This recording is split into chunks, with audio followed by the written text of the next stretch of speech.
নতুন আরেকটি ভিডিওতে সকলকে স্বাগতম। আজকে আমরা শিখব হোয়াট ইজ হাইড্রোজেন বন্ডিং, মানে হাইড্রোজেন বন্ধনটা কি অথবা কিভাবে সৃষ্টি হয়।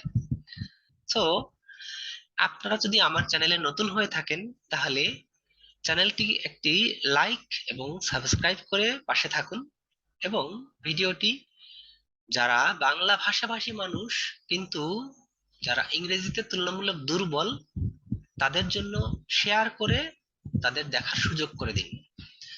সো বেশি কথা না বাড়িয়ে চলে যাই, হাইড্রোজেন বন্ধনটা কি জিনিস। আসলে হাইড্রোজেন বন্ধন এক ধরনের ডাইপোল ডাইপোল ইন্টারেকশন, যেটা আমরা আগের একটা ভিডিওতে ডাইপোল ডাইপোল ইন্টারেকশনটা বলেছি। তো ডাইপোল ডাইপোল ইন্টারেকশন হয়েও এই হাইড্রোজেন বন্ধনটা আলাদা কেন, সেটা হলো একটা প্রশ্ন।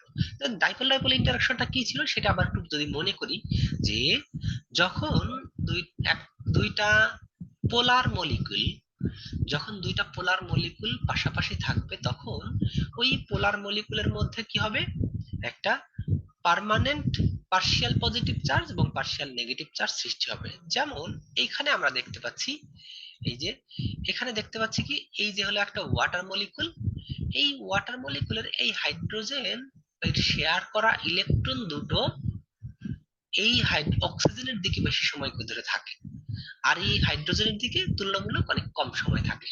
যে কারণে এই অক্সিজেনটা একটা পার্শিয়াল নেগেটিভ চার্জ এবং এই হাইড্রোজেনটা একটা পার্শিয়াল পজিটিভ চার্জ, ঠিক একইভাবে এই হাইড্রোজেনটা একটা পার্শিয়াল পজিটিভ চার্জ ক্যারি করে। সো ঠিক একই রকম যদি আর একটা ওয়াটার মলিকুলের কথা চিন্তা করি, তাহলে আমরা এখানে দেখতে পাচ্ছি কি, যে এই ওয়াটার মলিকুলের এই হাইড্রোজেন পার্শিয়াল পজিটিভ আর এই অক্সিজেনটা পার্শিয়াল নেগেটিভ। সো তাহলে এই যে যখন দুইটা ওয়াটার মলিকুল পাশাপাশি আসলো, তখন এইখানে এই পার্শিয়াল নেগেটিভ এবং পার্শিয়াল পজিটিভ চার্জ, এই দুইটা চার্জের মধ্যে একটা দুর্বল আকর্ষণ শক্তি কাজ করে, যাকে আমরা ডাইপোল ডাইপোল ইন্টারেকশন বা অ্যাট্রাকশন বলতে পারি। কিন্তু এই ধরনের এই যে এই অক্সিজেন এবং হাইড্রোজেন এর মধ্যে বন্ধনটাকে আমরা হাইড্রোজেন বন্ড হিসেবে কেন ডিফাইন করব বা কেন আমরা এটাকে প্রকাশ করব, তার একটা বিশেষ কারণ হলো যে এই হাইড্রোজেন বন্ধন যেটা, এটাও কিন্তু এক ধরনের ডাইপোল ডাইপোল ইন্টারেকশন, সেটাকে আমি অলরেডি বলেছি।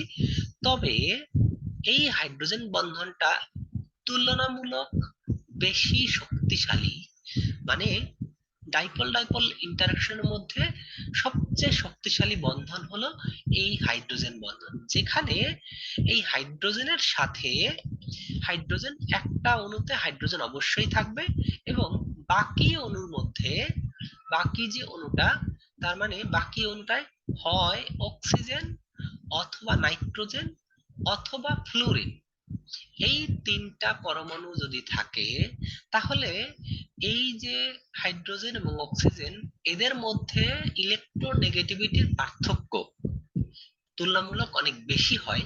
যে কারণে এই যে পার্শিয়াল নেগেটিভ চার্জ এবং পার্শিয়াল পজিটিভ চার্জের সৃষ্টি হয়, এটা অনেক বেশি স্টেবল হয়। যে কারণে এই পার্শিয়াল পজিটিভ এবং পার্শিয়াল নেগেটিভ এই দুইটা চার্জের মধ্যে আকর্ষণ শক্তিটা তুলনামূলক বেশি হয়।